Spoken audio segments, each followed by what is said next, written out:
aujourd'hui, on va vite du côté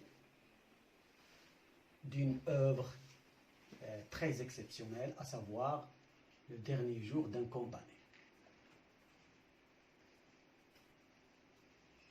Alors, le dernier jour d'un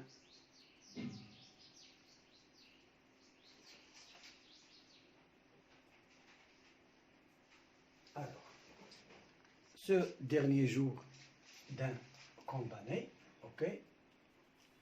Alors, on va le voir et faire un premier contact avec cette œuvre-là. Alors, l'auteur, c'est Victor Hugo. Et le genre, alors ici, auteur. Maintenant, genre. Alors, quel est le genre de cette œuvre-là? Alors, une première lecture d'un simple lecteur dit qu'il s'agit d'un journal intime. C'est presque un journal intime, mais c'est précisément un roman à thèse. C'est vrai, il y a un narrateur qui raconte, d'accord, ces derniers jours avant, c'est-à-dire l'exécution, d'accord, c'est-à-dire de la peine de mort ou bien la peine capitale, mais le roman traite l'abolition, d'accord, de cette peine capitale qui est la mort. Donc, le roman, au fur et à mesure que la narration progresse, on va découvrir que l'auteur, qui est Victor Hugo, défend une thèse. D'accord? Alors, quelle est cette thèse et comment il la défend? Alors, cela, on va le voir d'une façon progressive. Alors, auteur, genre, maintenant, alors, date de parution, d'accord?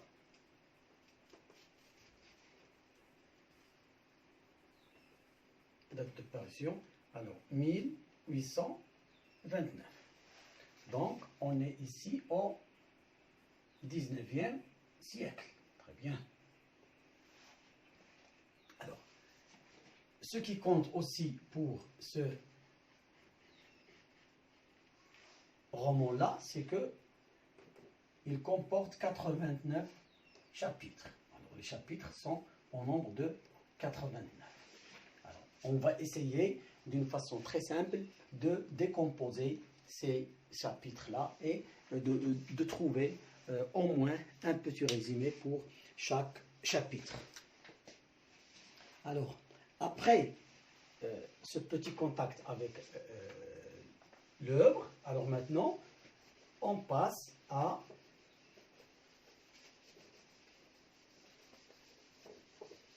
d'accord, c'est-à-dire à quelques particularités, d'accord, maintenant, alors particularité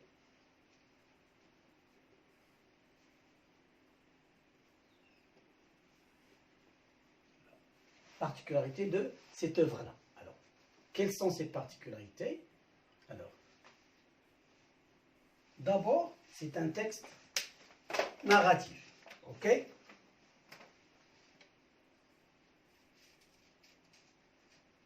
Mais, au sein de ce texte, il y a de l'argumentation. Donc, il est narratif et argumentatif. Voilà la première particularité de cette œuvre-là. Deuxièmement, il ressemble à un journal intime, d'accord, parce qu'il raconte les jours, d'accord. L'œuvre tout entière parle des dernières 5 semaines, d'accord. Et il est en train, le narrateur est en train de raconter, d'accord, ce qui se passe au sein de, à travers ses pensées et ce qui se passe aussi en se déplaçant d'une prison à une autre, d'une ville à une autre. Alors, ressemblance, alors il ressemble à un journal intime, mais il n'est plus un journal intime, il est passé à un roman à thèse. Très bien. Un roman à thèse. Alors, mettons bien cette idée en tête. Alors, il y a roman à thèse et bien sûr, on doit argumenter. Est-ce qu'on défend une thèse? Est-ce qu'on réfute une thèse? Et quelle est cette thèse? Ensuite, roman signifie narration. Donc, on a bien compris qu'il s'agit de deux textes inclus dans un même récit. Alors, voilà les quelques particularités. Alors maintenant, on va passer au lieu décrit dans cette œuvre. D'accord? Alors, on sait bien que le narrateur se déplace d'une prison à une autre et les prisons aussi se trouvent dans un espace. Alors maintenant, essayons de mettre les lieux, lieux évoqués dans le récit. Alors, les lieux évoqués dans le récit, on a d'un côté Bicêtre, d'accord, la conciergerie,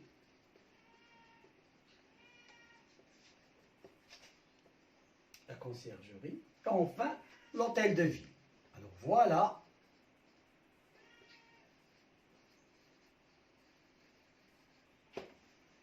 et l'hôtel de ville. Alors voilà trois lieux décrits dans ce roman-là. Alors, on va petit à petit découvrir les caractéristiques de chaque lieu et les personnages aussi qui accompagnent le narrateur dans cette aventure. Alors maintenant, voilà une particularité. On va maintenant passer à une autre idée, juste, d'accord, pour faire un petit contact avec le roman. Mais après, on va passer au personnage et au schéma narratif et au schéma aussi actentiel, ce qui va nous ouvrir d'autres horizons d'analyse de cette œuvre-là. Alors, le personnage principal. Alors, quel est le personnage principal? Alors, il s'agit bien d'un condamné, d'accord? Alors, on ne sait pas comment il s'appelle, d'accord? Mais on a dressé de lui un portrait physique, d'accord? Jeune, il est jeune, sain, d'accord? Il n'est pas malade, sain et fort. Alors, on ne va pas ajouter autres caractéristiques de ce personnage principal parce que quand on va attaquer les personnages de l'œuvre, on va, c'est-à-dire détailler les caractéristiques de ce personnage principal en faisant référence aux extraits tirés de l'œuvre. Alors, ce personnage, bien sûr, il a une situation familiale. D'accord? Alors, ce personnage, il est marié, elle a une petite fille,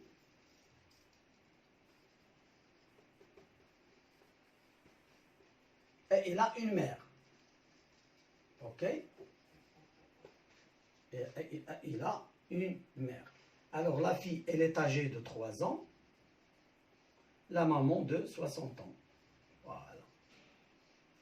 Alors, voilà quelques idées clés pour, c'est-à-dire faire connaître et faire une première connaissance avec ce personnage principal.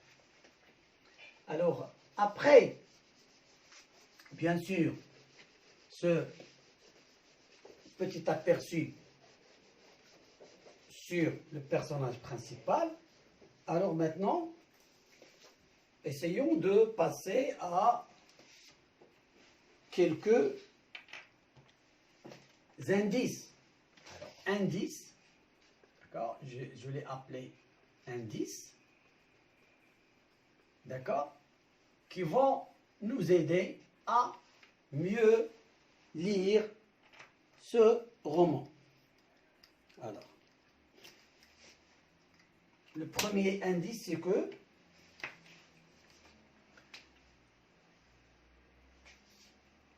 ce personnage principal, il est instruit, très bien, il est éduqué, ok, et peut-être, d'accord? Alors, on va mettre ça. Alors, peut-être il y a une appartenance à la bourgeoisie, d'accord? Pourquoi on dit il appartient, peut-être il appartient à la bourgeoisie? Parce que dans l'œuvre, il y a des extraits, d'accord, qui montrent qu'il est bourgeois. Redingote, d'accord, chemise de Baptiste. Alors, à partir de ce vocabulaire qu'on rencontre au sein de l'œuvre, alors on peut, d'accord, dire qu'il s'agit d'un bourgeois. Ok? Voilà. Mais le plus important dans ce roman-là, c'est que ce personnage, d'accord, est va être jugé pour un crime. Alors, le crime dont il va être jugé, c'est un crime de sang, c'est-à-dire, hein, à partir de cette expression, crime de sang, donc il y a, hein, il va être jugé pour un meurtre. Alors, comment il a commis ce meurtre? Alors, on ne sait pas dans le récit, d'accord? Alors, autre indice, c'est que ce personnage-là, c'est-à-dire on va, alors voilà les premiers indices. Alors, je dirais tout à l'heure que ce personnage-là, alors en suivant son récit, alors on voit que il y a des allers-retours dans le récit, d'accord? C'est-à-dire, il n'a pas respecté le schéma ordinaire de la narration, c'est-à-dire situation initiale, péripétie, élément perturbateur, péripétie, rebondissement et situation finale. Mais il fait des allers-retours. Donc, dans le récit, ok? Alors, dans le récit, il y a, alors le narrateur revient en arrière, d'accord? Des flashbacks. Très bien. Le narrateur aussi, qu'est-ce qu'il a fait? Alors, il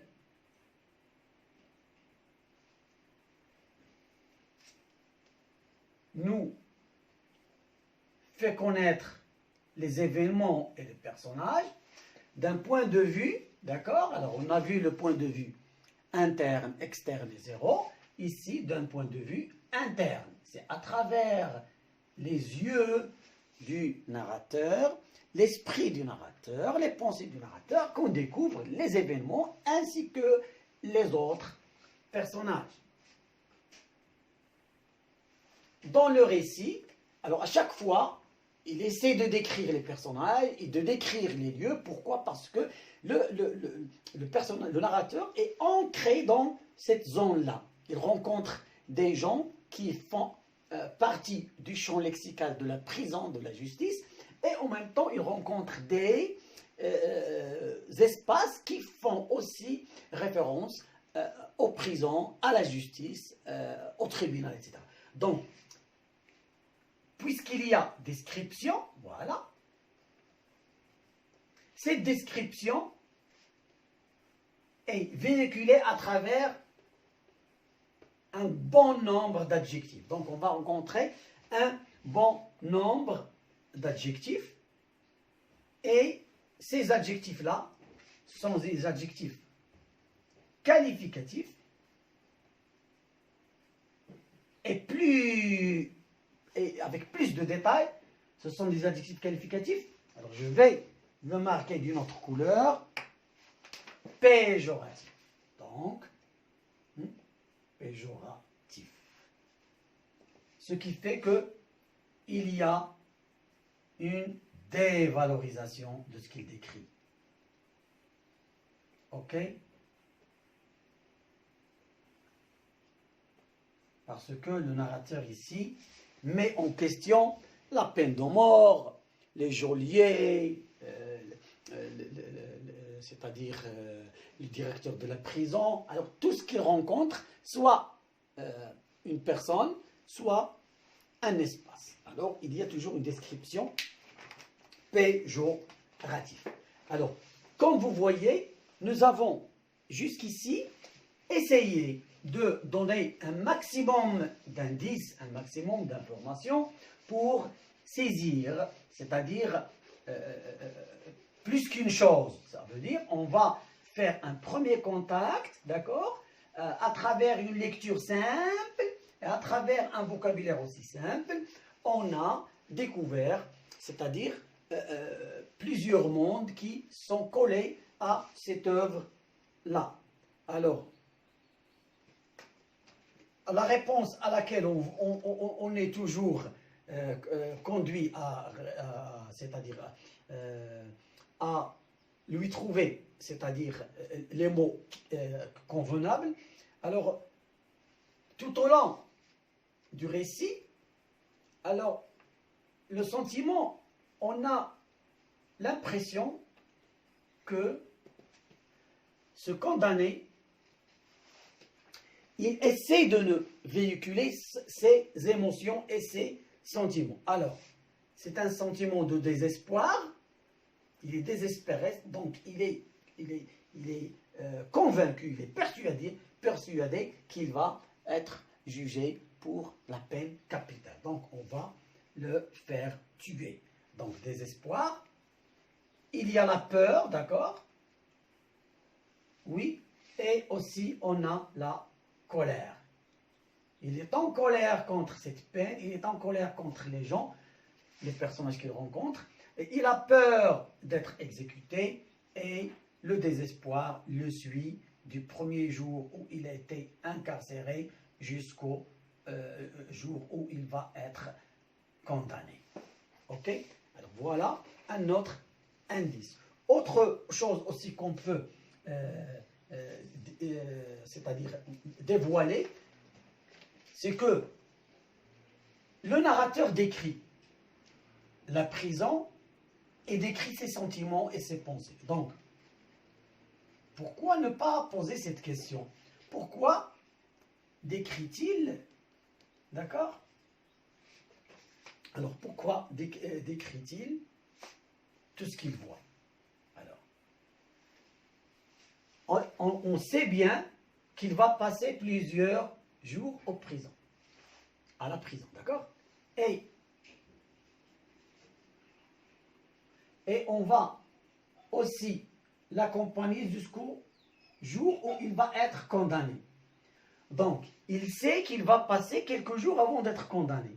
Et pour se tenir, c'est-à-dire pour rester fort, donc il doit décrire pourquoi. Alors d'abord, pour moins souffrir. Voilà.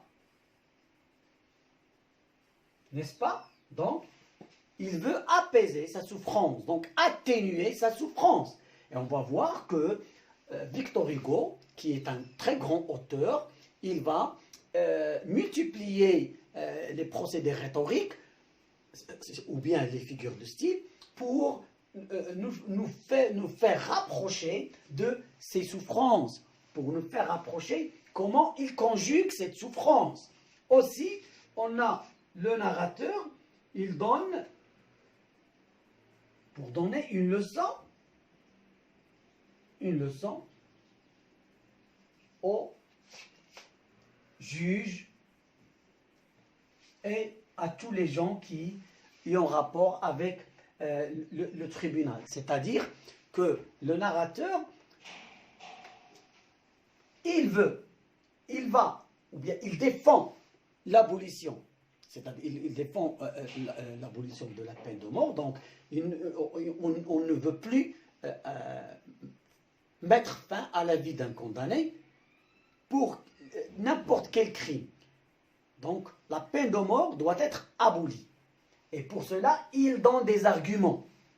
Alors, à travers ces arguments et à travers ces descriptions, il veut quoi? On veut répondre à cette question. Pourquoi? Donc, il veut donner une leçon au juge.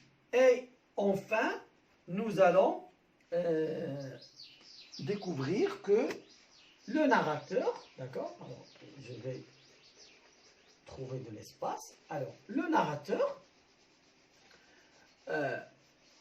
quand il est plongé dans cette aventure, d'accord, on voit bien que le narrateur, d'accord, alors, il veut aussi oublier ses angoisses. Donc, il a peur et en écrivant, il oublie un peu ses angoisses. Donc, on va suivre le narrateur tout au long de 49 chapitres. OK? Selon des c'est-à-dire flashbacks ou bien des retours en arrière.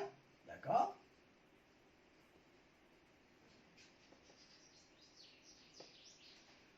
Avec aussi des tournures stylistiques dont excelle l'auteur qui est Victor Hugo, et bien sûr en utilisant des procédés rhétoriques, c'est-à-dire des figures de style, procédés rhétoriques, c'est-à-dire abondants, d'accord?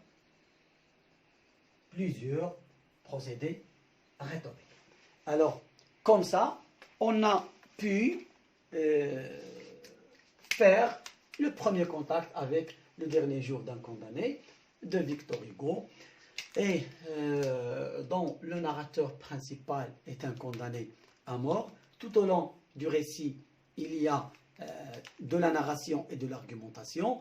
On raconte la vie, les derniers jours d'un condamné. Aussi, on veut défendre, d'accord, une idée qui est l'abolition de la peine de mort. Grâce à quoi? Grâce à des arguments.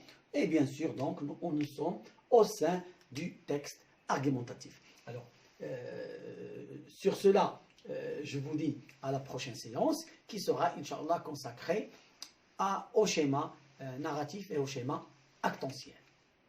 Merci de votre suivi et à la prochaine.